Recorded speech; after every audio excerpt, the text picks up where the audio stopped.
In this video I will show you how to log out in Android any Gmail. First I will show you Android from logout, and second I will show you laptop logout. So first Android Gmail open, and after that click here left side three dot, go to setting center. After that three dot, click this is here and go to manage account. Choose your Gmail, your personal Gmail here showing.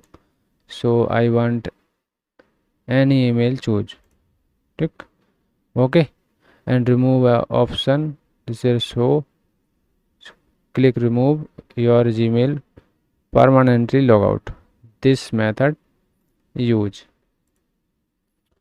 okay. And if you want any laptop logout, so first browser open. This is my browser, and go to profile icon, click and log out section here showing, and click this is my mail logout.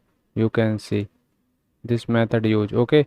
If you my video informative, so like and subscribe, and meet you next video.